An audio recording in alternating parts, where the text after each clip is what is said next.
I'm Mary Berkman, the Executive Director of the Nantucket Preservation Trust. Thank you for coming to our August Fête, our virtual Fête. We're here on Martin's Lane, one of Nantucket's most charming streets, here at 10 Martin's Lane, the home of Ken Jennings and Al Messina. This house was originally built in 1756, and it was originally on Fair Street. Nantucket has a long tradition of house moving, and it was moved to this present location in 1801, where it's been ever since. Ken and Al recently won an award for their historical renovation of this home, along with Chuck Lenhart of Sandcastle Construction. So let's head inside and see what the house looks like now. If we were going to buy a house, we wanted it to be in town. We wanted it to be historic. We didn't want it on a heavy, busy thoroughfare.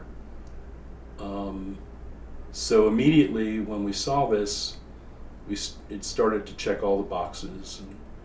And then when we walked in and saw the details, and the fact that it had not been renovated by anybody, it just made us love it that much more. And saw the future, and we could make this house stand for another 250 years. And fortunately, we had met Chuck Lenhart the year before and called him to take a look at it for us and to give us his assessment of what would need to be done. And he knew us well enough to know that what we wanted was to restore it and not to make it something it never was. And so that was the beginning of the great partnership between us and Chuck. We added a master bedroom where there had been an outside deck. But we were also concerned about things like where to put the water heater, the oil tank, the gas tank rather, things like that, the mechanicals. So we decided then that we would put in a basement below the addition. So there was this excavation project, which was sort of fun in that they found a lot of shards and things that added to our collection of shards and things. The other memorable thing about the process was when we were told that one of the workmen found some pieces of paper above the ceiling on the second floor. And they are 4 pieces of paper, invoices for various items. For instance, 5 pounds of feathers, some oil taken from a ship, and the last one was for arithmetic lessons. And the 4 of them ranged in date from 1770 to 1812, but they all related to the Chase family. The other thing that I think appealed to us so much was the size of the yard. For a house in town, we have a wonderfully beautiful, large backyard. The broker did point out how large the yard was, and I then pointed out to him, well, that's because the house is so small. But we love the yard, and Ken, again the visionary, saw what that could be, and that just added to our desire to take on the project. When we first visited 10 Martin's Lane, certain things caught our attention. We saw hardware on the doors, such as a sandwich glass pull on the door to the winder staircase, and a whalebone pull on the closet beneath the winder staircase. We retained all the doors from the interior, including their glass and the transoms above those doors.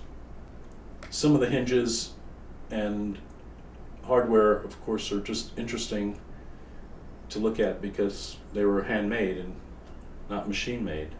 And the flat fireplaces as well. The fact that this house, which was just a little more than 1,700 square feet when we bought it, had 4 fireplaces, just amazed us. Another feature that fascinated us was on the second floor, there was a wonderful wood paneling above the winder staircase. The thing that we thought was so joyful was the little chalk drawings of sailboats that were inscribed on the wood paneling. And the first thing we said was, we're leaving that just the way it is. And while we were working on the second floor, we discovered, lo and behold, behind that actual wood paneling opens up and there's a little hideaway place. We've had a lot of fun with all the conjecture about how that was used. I'd like to think that during Prohibition, people kept their liquor in there, but that's probably very unlikely. The fact that the house was built in the middle of the 18th century fascinated me. I thought that it would be just wonderful to furnish it with period furniture.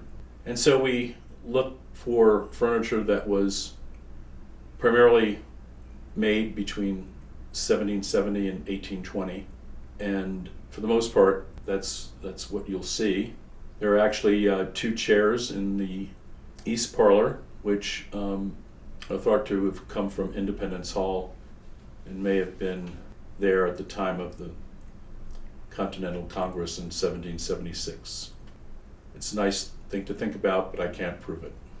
A couple of other things about this house that I really, really enjoy. Being in town, I can hear the foghorns. I can hear the ferry. And what I really like is hearing the bells from the South Tower. All of those sounds remind me where I am if I'm ever caught daydreaming.